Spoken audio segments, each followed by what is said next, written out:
Well, Dinesh, thank you so much for helping with my project. I was wondering if you could say a little bit about yourself. Yeah, so I'm Dinesh Sharma. I've been in Houston since 1992, worked for Hewlett Packard Enterprise. I'm a mechanical engineer turned into electrical engineer, now turned into marketing, business development, and a few other things.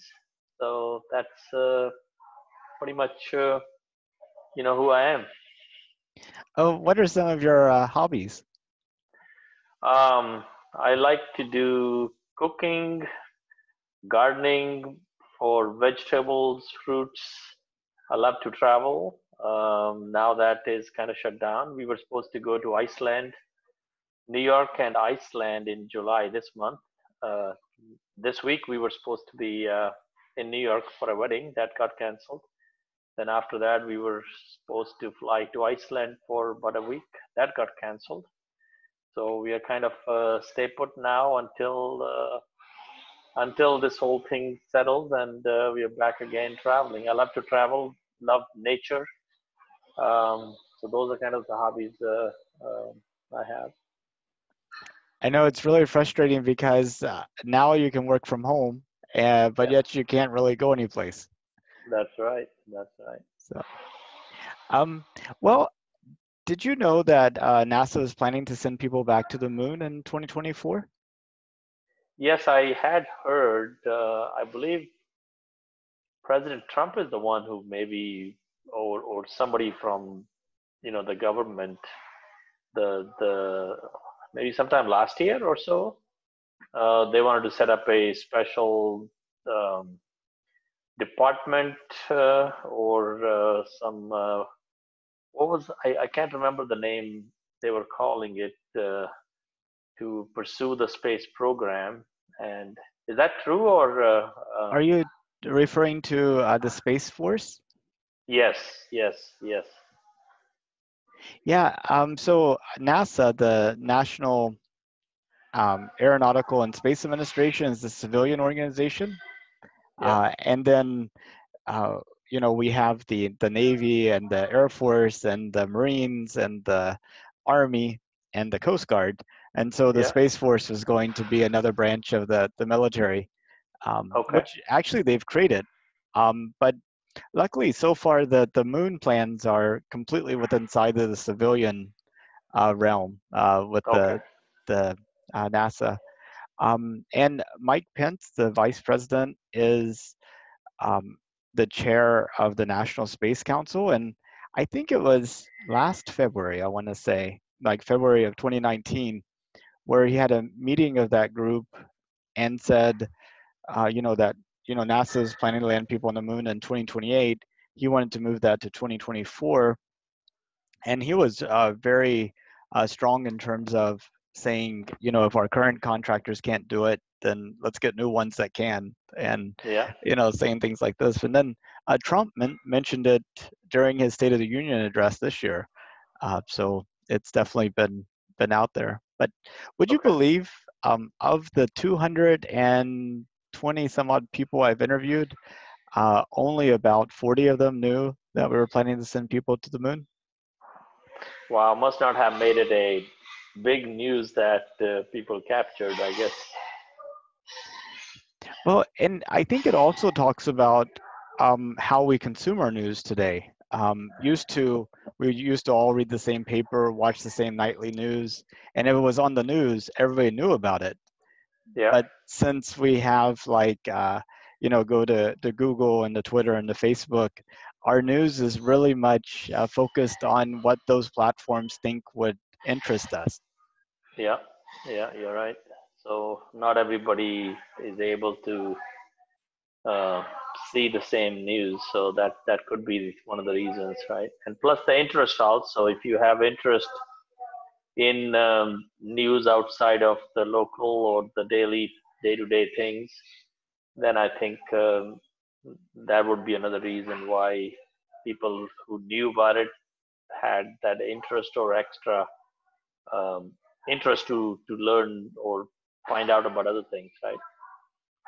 And you mentioned that you're in marketing now, engineering Yeah, marketing. right. And I imagine that this is sort of a problem that you have sometimes with trying to reach groups of people um, that you'll want to make them aware of the products that you have. Um, in terms of your experience with like marketing and looking at this problem from NASA's standpoint, did you have any suggestions for how to get that out there? I think I think it has to show up on the headlines because it's a national level. You're trying to educate, you know, a much broader population. So my sense is that if it shows up a few times on the world news or national news as a headline, I think more people would hear it.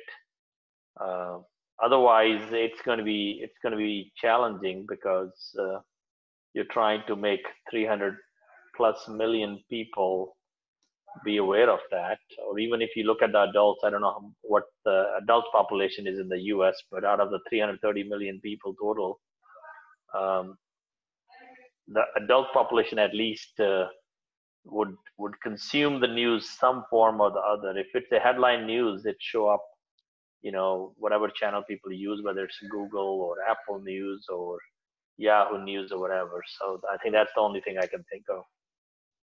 Yeah, and NASA's had many plans that haven't gone anyplace, and maybe it's also um, as they actually start making progress towards this, like sending test flights around the moon, sending astronauts around the moon, and then kind of building up to that moon landing again.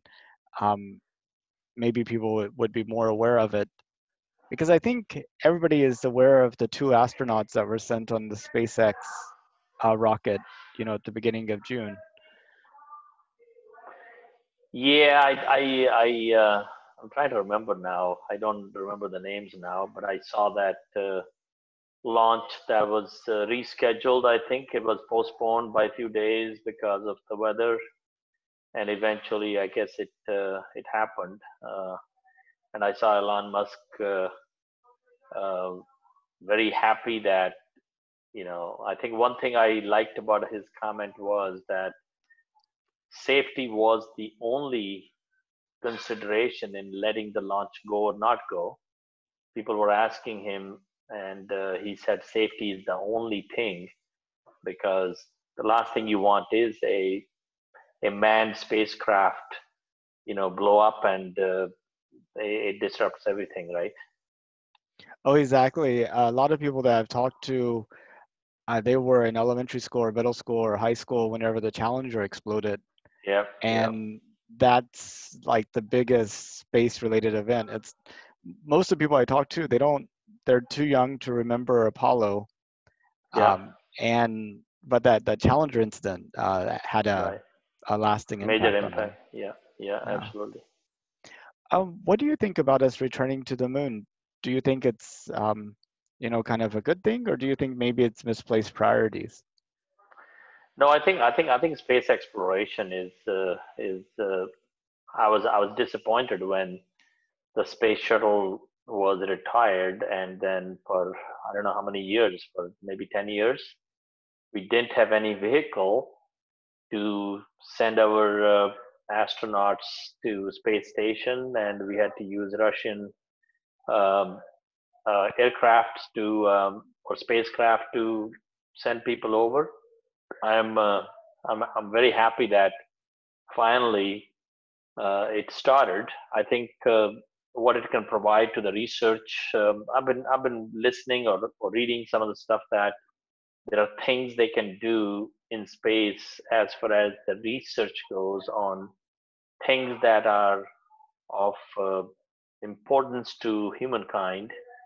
Um, I think just those benefits of that is to me enough to justify, and then hopefully we can find in another planet to inhabitate people now that Earth is becoming overpopulated and overburdened, and hopefully in our lifetime or in our kids' lifetime, we can discover another planet where we can create settlements again. that would be another thing. I think that could be benefiting out of this. Yeah, it's interesting. Elon talks about his main mission is to make humanity multiplanetary and actually create a city on Mars, maybe 1 million people by 2050. Yeah. So that's what he's really been pushing towards. But did you know that Jeff Bezos, the founder and president of Amazon, also has a space company? Yes. Yes, I do. I'm trying to remember the name of that. The first time I found out about that, his company was buying thousands of acres of land in West Texas, and nobody knew who this person was or who was buying these big ranches over there. And then later on, it was disclosed that Bezos wants to create a launch pad or something in West Texas, or I think he may already have it. And I don't know how many thousands of acres or hundreds of thousands of acres he's bought in that area. That's how I found out. Remind me again, what's the name of the Blue company? Origin. Blue Origin. Okay, now I remember. Okay. Yep. Jeff did a presentation last year about his company's plans, and he says, out of all the places in the solar system, Earth is by far the best, and Hmm. that he wants to create a company that helps to move all those kind of Earth harming activities into space. Yeah. And he was saying, in terms of population growth, why do we need to live on a planet at all? Why not create artificial space environments that are customized to our making? Hmm. And he Hmm. had some visions about that, because you could put them where you want them, you can make Yeah. them how you want them, and Yeah. you can move them around if you wanna. So I haven't followed his company as much, or followed him, but I definitely am keeping up with Elon Musk's plans. The guy has his hands in so many different things, and he's one of those, you know, our times genius, or whatever you call it, entrepreneur genius, whatever term you give him. Uh, so I think if it looks like, I don't know where Blue Origin is on their spacecraft, but SpaceX has definitely picked up and filled the gap that the space shuttle left, right? yeah, and it's a private vehicle that you and I could buy a ticket on.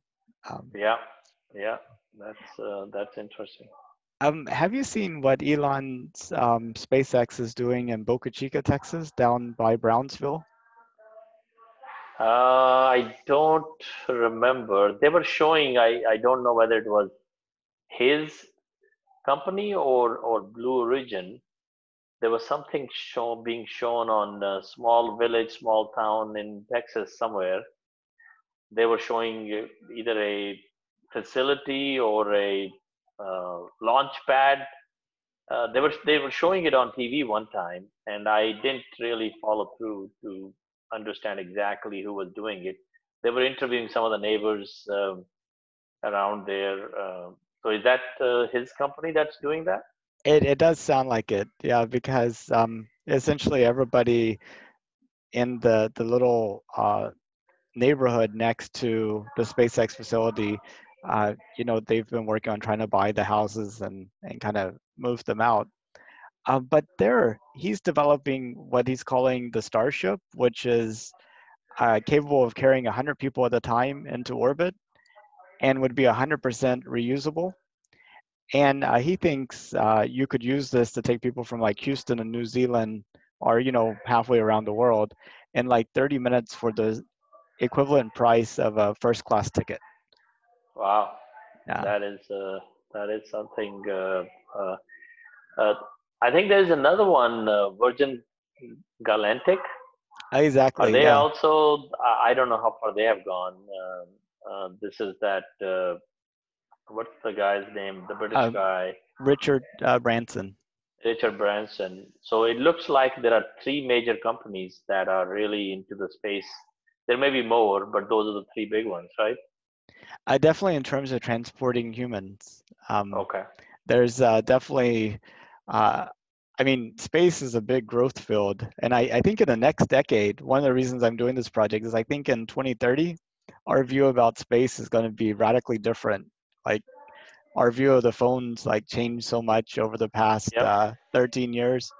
Yeah. Now it's going to be space.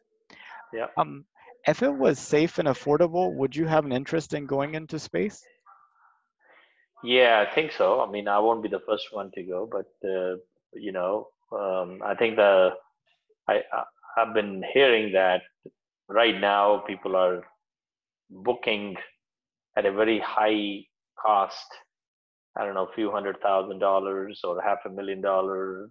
Um, but if it becomes affordable, I would love to try it. Do you know when they are expecting that it would be feasible? Well, Virgin Galactic had been charged $250,000 for a suborbital flight. So they Okay. have a little rocket plane that'll take you above the atmosphere. You can see the darkness of space and the curvature of the Earth, and you also have a few moments in free fall, so you're weightless for a bit. Um, Blue Origin has a reusable spacecraft that they want to launch people in, but they haven't talked about pricing. And then SpaceX, I mean, you get a trip to like the International Space Station or to orbit for like 55 million. Oh Um, my God. so so there's that, but I think the pricing is still an open issue. You know there there are enough really wealthy people that want to go that it would really make sense for these companies to take advantage of that initially. Yeah.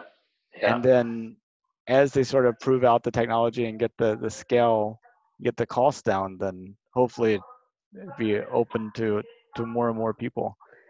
Yeah. Yeah. Absolutely. Um, so what do you think would be the greatest benefit of us moving out into space? I mean, what would you hope we get out of it? I think maybe we build an environment which is like for example, over so many years, Earth has been polluted, whether it's because of all the emissions or we have overburdened this planet, and hopefully we can start out fresh and build out or habitat which would which we would delicately balance and not overburden it, and that could also maybe improve the lifestyle or the health of humans. Uh, so I don't know. Those are some of the things that come to my mind, and then the research. There are a lot of research things that I have not regularly followed, but I have followed to some extent, saying that there are things that are not possible to do those experiments on Earth, but when you're on space station or somewhere, um, zero gravity or the environment uh, over there, these things are much easier to experiment with and come back, bring those results back to Earth, and we can develop some technology, some medicines, or things like that that would be beneficial for humankind. And when you look out into like the far future, like 500 years from now, do you think humanity is still just on the Earth, or have we expanded out and we're actually living in other places? I think we would be probably living in other places. 500 years is a long time, and hopefully, I'm hoping that within our own lifetime, uh, maybe within the next 50 years, maybe we have a prototype colony or something in one of the other planets. Um, so I am hopeful that in 500 years we'll definitely, because I don't think this Earth can sustain the population growth and the need of the the humans. So we will have to go figure out something else. Uh, and you know, create an alternative to Earth where people can live. But that requires a lot of effort, right? It requires transport. It requires, life has to be sustained. All the resources have to be there, water, oxygen, and all these things for humans to survive. So, which planet or which one has the most potential in your mind, since you have probably looked into it a lot more than I have? Well, I mean, pretty much every place in the solar system is really challenging to live in, other than the Earth. Um, Venus is too hot, has too high pressure. The moon has no atmosphere, has 14 day days and 14 day nights, and is extremely cold and hot. And then Mars is a third of the gravity of Earth. Its day is 25 hours instead of 24 hours, but the atmosphere is so thin. Even if you were like at the top of the Himalayas, that would be much, much, much thicker than the atmosphere on Mars. So Wow. it's there's wherever we go, we will be in a artificial environment, uh, Hmm. like living in a huge.